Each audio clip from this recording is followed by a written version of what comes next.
করছি? এই যে লাল ডাঁটার চচ্চড়ি করছি।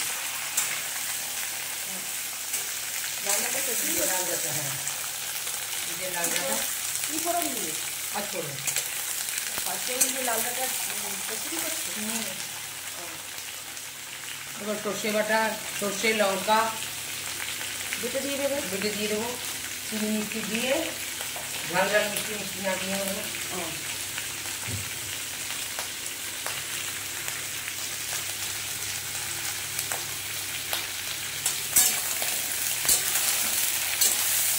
বন্ধুরা দিয়ে দিচ্ছি নুন।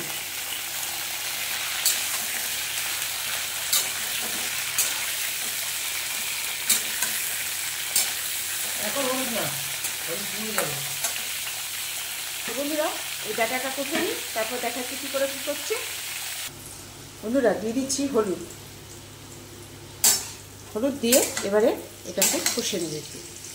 বন্ধুরা এখানে ডাঁটাটা কষা হয়ে গেছে, এবারে দিয়ে দেবে জল। দিয়ে দিচ্ছে জল।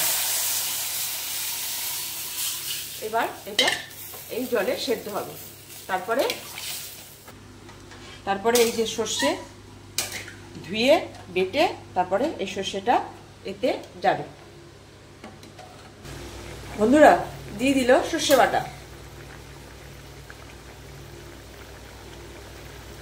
এবারে সর্ষে বাটা দিয়ে ভালো করে ফুটবে। বন্ধুরা দিয়ে দিচ্ছি স্বাদ অনুযায়ী একটু চিনি।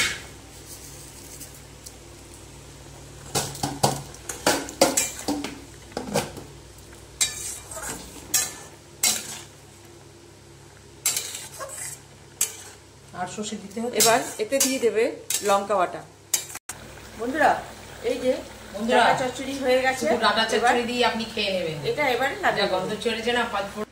বন্ধুরা এই ছিল লাল ডাঁটার চচ্চড়ি। বন্ধুরা যা এই ডাঁটা দিয়ে যা সাদা ভাত যা খেতে লাগবে না বন্ধুরা, রুটি এক থালা ভাত আপনি সাদা শাক খেয়ে নিতে পারবেন।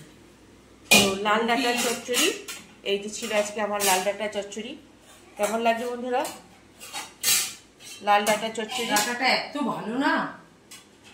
তো বন্ধুরা এই টাইমেই এই লাল ডাঁটাটা আছে আর ওঠে, যেরকম কাটোয়ার ডাঁটা রত্নেশ্বর সেরকম এরকম একটা ডাঁটা, লাল ডাঁটা।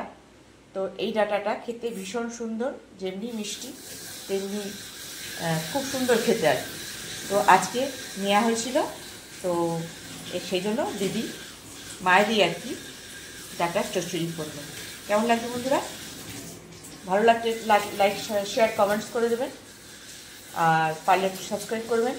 আর ফেসবুক থেকে যদি দেখেন তাহলে আমার পেজটা সাবস্ক্রাইব করে ফলো করে রাখবেন। বন্ধুরা এই ছিল আজকে আমার লাল ডাঁটার চচ্চড়ি, একটা সামান্য রেসিপি, সিম্পল রেসিপি, মম রেসিপি। তো বন্ধুরা এই ছিল আমার ডাঁটার চচ্চড়ি। তো পারলে বানিয়ে খাবেন, আর আমার রেসিপি একদম সামান্য রেসিপি, আপনারা বানিয়ে খাবেন আর এনজয় করবেন। রাখছি বন্ধুরা, বাই।